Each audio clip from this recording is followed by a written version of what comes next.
Evening বন্ধুরা, তোমরা সবাই কেমন আছো? আশা করি খুব ভালো আছো। আমরাও খুব ভালো আছি।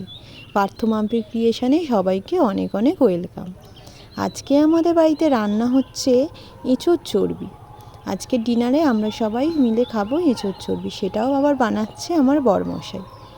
বরমশাই বললো আজকের দিনটা তোমাদের ছুটি, তোমরা তো রোজ রান্না করো, তাই আজকে মা কাকিমা আমাকে বরমশাই ছুটি দিল, দিয়েও নিজেই করলো এঁচোড় চর্বি। তো দেখো বন্ধুরা, বরমশাই কীভাবে এঁচোড় চর্বিটা রান্না করে সেটাই তোমাদের সাথে শেয়ার করছি। প্রথমে আলুটাকে ভেজে নিল, তারপরে এঁচোড়টাকে সিদ্ধ করা এঁচোড় সেটাকে ভালো করে ভেজে নিল, তারপরে দিয়ে দিল কড়াই তেল, তেজপাতা, শুকনো লঙ্কা, কাঁচা লঙ্কা, গোটা গরম মশলা, তারপর পড়ে গেল পেঁয়াজ। তারপরে পেঁয়াজটাকে বন্ধুরা ভালো করে ভেজে নিল, তারপর ওর মধ্যে দিয়ে দিল টমেটো,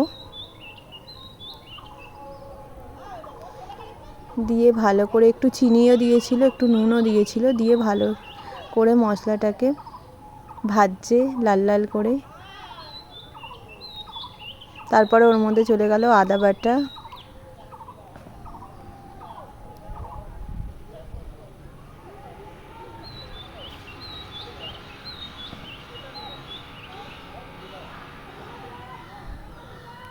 হলুদ বাটা,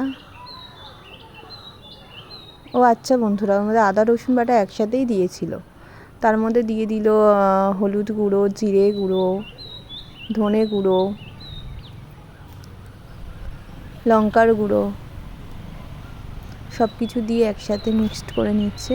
সামান্য একটু জলও দিল, দিয়ে মশলাটাকে বেশ খানিকক্ষণ ধরে কষাতে থাকলো, যতক্ষণ না মশলার গায়ে থেকে তেল বার হচ্ছে।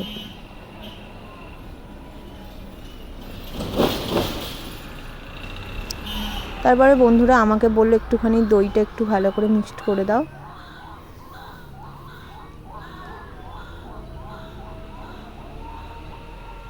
তারপরে দিয়ে দিল ওর মধ্যে খাসির চর্বি, আরও একটু লঙ্কার গুঁড়ো দিয়ে দিল, দিয়ে ভালো করে চর্বিটাকে এবার কষাতে থাকছে।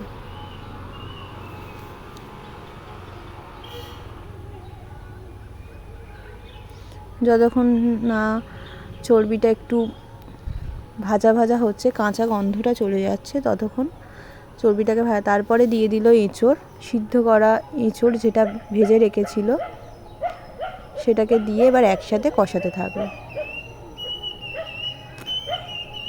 তারপর ওর মধ্যে দিয়ে দিল আলু, দিয়ে জল দিয়ে দিল। তারপরে হয়ে গেল রেডি। তারপরে মা দিয়ে দিল নামানোর আগে একটু ঘি আর একটু গরম মশলা। রেডি হয়ে গেল আমাদের এঁচোড় চর্বি।